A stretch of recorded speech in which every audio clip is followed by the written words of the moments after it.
आज की मुरली 14 जून 2024। प्रातः मुरली। ओम शांति। बाप दादा मधुबन।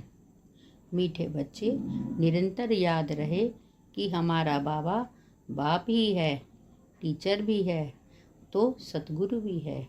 यह याद ही मन मनाभव है। प्रश्न: माया की धूल जो आँखों में पड़ती है तो सबसे पहली गफलत कौन सी होती है? उत्तर: माया पहली गफलत कराती जो पढ़ाई को ही छोड़ देती। भगवान पढ़ाते हैं, यह भूल जाता है। बाप के बच्चे ही बाप की पढ़ाई को छोड़ देते हैं, यह भी वंडर है। नहीं तो नॉलेज ऐसी है जो अंदर ही अंदर खुशी में नाचते रहें, परंतु माया का प्रभाव कोई कम नहीं है। वह पढ़ाई को ही छुड़ा देती है। पढ़ाई छोड़ी माना अपसेंट हुए। ओम शांति। रूहानी बाप बैठ रूहानी बच्चों को समझाते हैं। समझाना उन्हों को होता है जिसने कुछ कम समझा है। कोई बहुत समझदार बनते हैं, बच्चे जानते हैं यह बाबा तो बड़ा वंडरफुल है। भल तुम यहाँ बैठे हो, परंतु अंदर में समझते हो यह हमारा बेहद का बाबा भी है, बेहद का टीचर भी है, बेहद की शिक्षा देते हैं। सृष्टि के आदि मध्य अंत का राज समझाते हैं।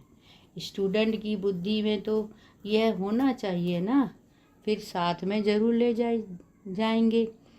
बाप जानते हैं यह पुरानी छीछी दुनिया है, इनसे बच्चों को ले जाना है कहाँ घर। जैसे कन्या की शादी होती है तो ससुर घर वाले आकर कन्या को अपने घर ले जाते हैं। अभी तुम यहाँ बैठे हो, बाबा समझाते हैं बच्चों को अंदर से ज़रूर आता होगा कि यह हमारा बेहद का बाप भी है, बेहद की शिक्षा भी देते हैं। जितना बड़ा बाबा उतनी शिक्षा भी बड़ी बेहद की देते हैं। रचना के आदि मध्य अंत का राज भी बच्चों की बुद्धि में है। जानते हैं बाप इस छीछी दुनिया से हमको वापस ले जाएंगे, यह भी अंदर में याद करने में मन मनाभव ही है। चलते फिरते उठते बैठते बुद्धि में यही याद रहे। वंडरफुल चीज़ को याद करना होता है ना। तुम जानते हो अच्छी रीति पढ़ने से, याद करने से हम विश्व के मालिक बनते हैं। यह जरूर बुद्धि में चलना चाहिए। पहले बाप को याद करना है, टीचर बाद में मिलता है। बच्चे जानते हैं हमारा बेहद का रूहानी बाप है। सहज याद दिलाने के लिए बाबा युक्तियाँ बताते हैं। मामे कम याद करो, जिस याद से ही आधा कल्प के विकर्म विनाश होंगे। पावन बनने के लिए तुमने जन्म जन्मांतर भक्ति जप तप आदि बहुत किए हैं। मंदिरों में जाते हैं, भक्ति करते हैं, समझते हैं हम परंपरा से करते आए हैं। शास्त्र कब से सुने हैं, कहेंगे परंपरा से। मनुष्य को कुछ भी पता नहीं है। सतयुग में तो शास्त्र होते ही नहीं। तुम बच्चों को तो वंडर खाना चाहिए। बाप बगैर कोई भी यह बातें समझा नहीं सकते। यह बाप भी है, टीचर भी है, सतगुरु भी है। यह तो हमारा बाबा है। इनका कोई बाप माँ है ही नहीं। कोई कह नहीं सकते कि शिव बाबा किसी का बच्चा है। यह बातें बुद्धि में घड़ी घड़ी याद रहें, यही मन मनाभव है। टीचर पढ़ाते हैं, परंतु खुद कहाँ से पढ़ा नहीं है। इनको कोई ने पढ़ाया नहीं। वह नॉलेजफुल है। मनुष्य सृष्टि का बीज रूप है, ज्ञान का सागर है। चैतन्य होने के कारण सब कुछ सुनाते हैं। कहते हैं बच्चों, मैं जिसमें प्रवेश हुआ हूँ, इन द्वारा मैं तुमको आदि से लेकर इस समय तक सब राज समझाता हूँ। अंत के लिए तो फिर पीछे कहेंगे, उस समय भी तुम समझ जाएंगे। अभी अंत आता है। कर्मातीत अवश्य को भी नंबरवार पहुँच जाएंगे। तुम आसार भी देखेंगे। पुरानी सृष्टि का विनाश तो होना ही है। यह अनेक बार देखा है और देखते रहेंगे। पढ़ते ऐसे हैं जैसे कल पहले पढ़े थे। राज्य लिया, फिर गंवाया, फिर अब ले रहे हैं। बाप फिर से पढ़ा रहे हैं। कितना सहज है। तुम बच्चे समझते हो हम सच सच विश्व के मालिक थे। फिर बाबा आकर हमको यह ज्ञान दे रहे हैं। बाबा राय देते हैं, ऐसे ऐसे अंदर में चलना चाहिए। बाबा हमारा भी बाबा भी है, टीचर भी है। टीचर को कब भूलेंगे? क्या टीचर द्वारा तो पढ़ाई पढ़ते रहते हैं। कोई कोई बच्चों में माया बहुत गफलत कराती है, एकदम जैसे आँखों में धूल डाल देती है। पढ़ाई ही छोड़ देते हैं। भगवान पढ़ाते हैं, ऐसी पढ़ाई को छोड़ देते हैं। पढ़ाई ही मुख्य है, सो भी कौन छोड़ते हैं? बाप के बच्चे। तो बच्चों को अंदर में कितनी खुशी रहनी चाहिए।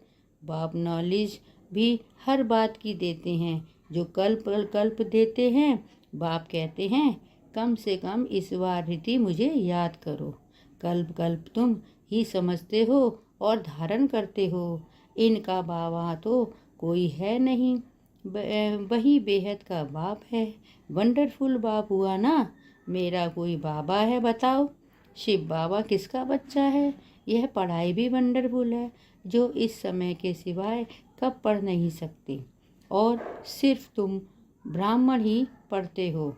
तुम यह भी जानते हो कि बाप को याद करते करते हम पावन बन जाएंगे, नहीं तो फिर सजाएं खानी पड़ेंगी। गर्भ जेल में बहुत सजाएं खानी पड़ती हैं। वहाँ पर फिर सब साक्षात्कार होते हैं। बगैर साक्षात किसको सजा दे नहीं सकते। मुझ पड़े कि यह सज़ा हमको क्यों मिलती है। बाप को मालूम रहता है कि इनसे यह पाप किया है, यह भूल की है। सब साक्षात्कार कराते हैं।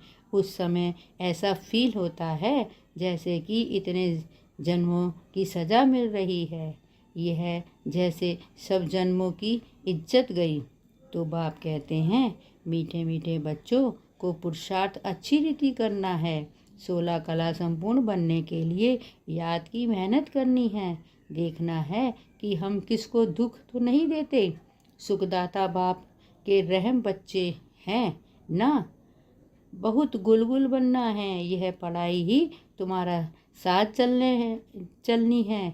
पढ़ाई से ही मनुष्य बैरिस्टर आदि बनते हैं। बाप की यह नॉलेज न्यारी और सत्य है। और यह है पांडव गवर्नमेंट। गुप्त तुम्हारे सिवा दूसरा कोई समझ नहीं सकते। यह पढ़ाई वंडरफुल है। आत्मा ही सुनती है। बाप बार बार समझाते हैं पढ़ाई को कभी छोड़ना नहीं है, माया छुड़ा देती है। बाप कहते हैं ऐसे मत करो, पढ़ाई छोड़ो नहीं। बाबा के पास रिपोर्ट तो आती है ना, रजिस्टर से सब मालूम पड़ता है यह कितना दिन अब्सेंट रहा। पढ़ाई छोड़ देते हैं तो बाप को भी भूल जाते हैं। वास्तव में यह भूलने की चीज़ तो है नहीं। यह तो वंडरफुल बाप है। समझाते भी हैं जैसे एक खेल है। खेल की बात किसको भी सुनाने से झट याद रह जाती है ना, वह कभी भूलती नहीं है। यह अपना अनुभव भी सुनाते हैं। छोटेपन में ही बैरागी ख्यालात रहते हैं। कहता है दुनिया में तो बहुत दुख हैं। अब हमारे पास सिर्फ 10,000 हो जाएं तो फिर 50 रुपया ब्याज मिलेगा। इतना बस है, सब तंत्र रहेंगे। घर बार संभालना तो मुसीबत है।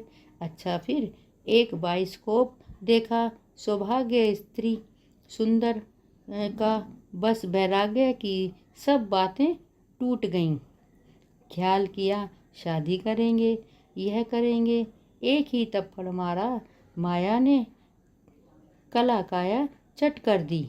तो अब बाप कहते हैं बच्चे यह तो दुनिया ही दोजक है, और उसमें फिर यह जो नाटक है वह भी दोजक है। यह देखने से ही सबकी वृत्तियाँ खराब हो जाती हैं। अखबारें पढ़ते हैं, उसमें अच्छी अच्छी माइयों के चित्र देखते हैं तो वृत्ति उस तरफ चली जाती है। यह बड़ी अच्छी खूबसूरत है। बुद्धि में आना ना, वास्तव में यह ख्याल भी चलना नहीं चाहिए। बाबा कहते हैं यह दुनिया तो खत्म ही हो जानी है, इसीलिए तुम और सब भूल मामे कम याद करो। ऐसे ऐसे चित्र आदि क्यों देखते हो? यह सब बातें वृत्ति को नीचे ले जाती हैं। यह जो कुछ देखते हो यह तो कब्र दाखिल होनी है। जो कुछ इन आँखों से देखते हो उनको याद ना करो, इनसे ममत मिटा दो। यह सब शरीर तो पुरानी छीछी है। भल आत्मा शुद्ध बनती है, परंतु शरीर तो छीछी है ना। इस तरफ ध्यान क्या देना है? एक बाप को ही देखना है। बाप कहते हैं मीठे मीठे बच्चों, मंजिल बहुत ऊंची है। विश्व का मालिक बनने के लिए दूसरा कोई तो ट्राई भी नहीं कर सके, कोई की भी बुद्धि में ना आ सके। माया का प्रभाव कोई कम नहीं। साइंस वालों की कितनी बुद्धि चलती है, तुम्हारी फिर है साइलेंस। सब चाहते भी हैं हम मुक्ति पावें, तुम्हारी फिर अहम है जीवन मुक्ति की। यह भी बाप ने समझाया है। गुरु आदि कोई ऐसी नॉलेज दे नहीं समझ सकते। तुम्हें गृहस्थ में रह पवित्र बनना है, रजाई लेना है, भक्ति में कुछ टाइम वेस्ट किया है। अभी समझते हो हमने कितनी भूलें की हैं। भूल करते करते बेसमझ बिल्कुल ही पत्थर बुद्धि बन पड़े हैं। अंदर में आता है यह तो बड़ी वंडरफुल नॉलेज है, जिससे हम क्या से क्या बन जाते हैं। पत्थर बुद्धि से पारस बुद्धि, तो खुशी का पारा भी चढ़ता है कि हमारा बाबा बेहद का बाबा है। उनको कोई बाप नहीं, वह टीचर है, उनका कोई टीचर नहीं। कहेंगे कहाँ से सीखा? वंडर खाएंगे ना। बहुत लोग समझते हैं कि यह तो कोई गुरु से सीखा, तो गुरु के और भी शिष्य होंगे ना। सिर्फ एक शिष्य था क्या? गुरुओं के शिष्य तो ढेर होते हैं। आगा खां के देखो कितने शिष्य थे।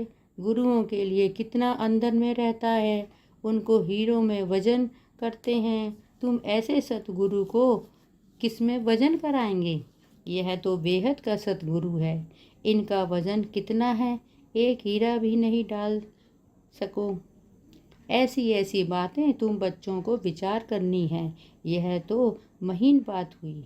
भल यह तो सब कहते रहते हैं हे ईश्वर, परंतु यह थोड़े ही समझते हैं कि वह बाप और टीचर गुरु भी है। यह तो साधारण रीति से बैठे रहते हैं।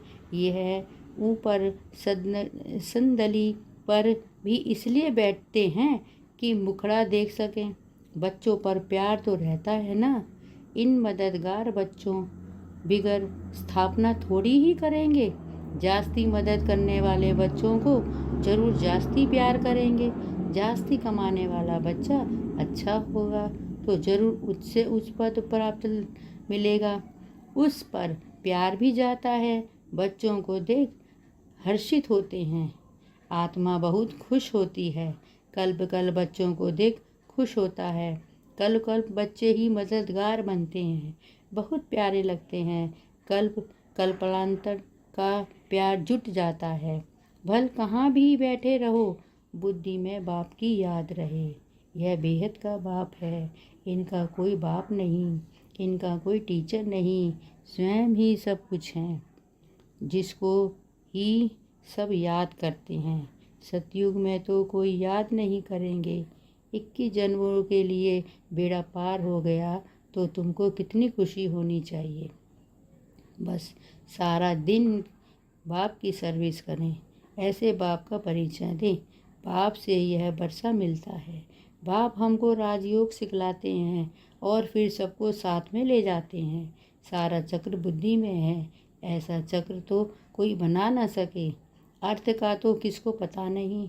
तुम अभी समझते हो बाबा हमारा बेहद का बाबा भी है, बेहद का राज्य भी देते हैं, फिर साथ भी ले जाएंगे। ऐसे ऐसे तुम समझाएंगे, फिर कोई सर्वव्यापी कह नहीं सकेंगे। वह बाप है, टीचर है, तो सर्वव्यापी कैसे हो सकता है? बेहद का बाप ही नॉलेजफुल है, सारे सृष्टि आदि मध्य अंत को जानते हैं। बाप बच्चों को समझाते हैं, पढ़ाई को भूलो मत, यह बहुत बड़ी पढ़ाई है।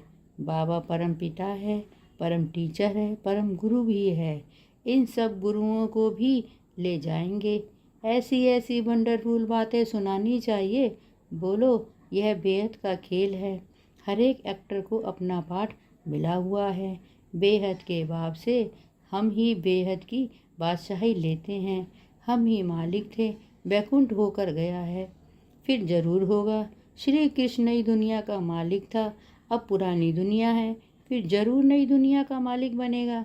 चित्र में भी क्लियर है, तुम जानते हो। अब हमारी लात नर्क की तरफ है, मुंह स्वर्ग की तरफ है, वही याद रहता है। ऐसे याद करते करते अंतमति सो गति हो जाएगी। कितनी अच्छी अच्छी बातें हैं जिनका स्मरण करना चाहिए। अच्छा, मीठे मीठे सिखलदे बच्चों प्रति माता पिता बाप दादा का याद प्यार। Good morning.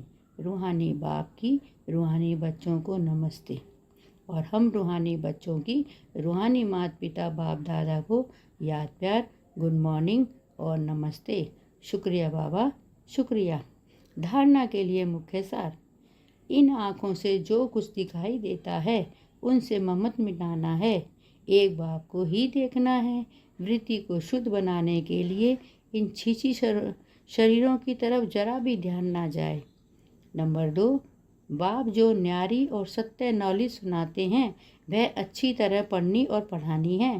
पढ़ाई कभी मिस नहीं करनी है। वरदान। शांति की शक्ति से प्रयोग द्वारा हर कार्य में सहज सफलता प्राप्त करने वाले प्रयोगी आत्मा भव।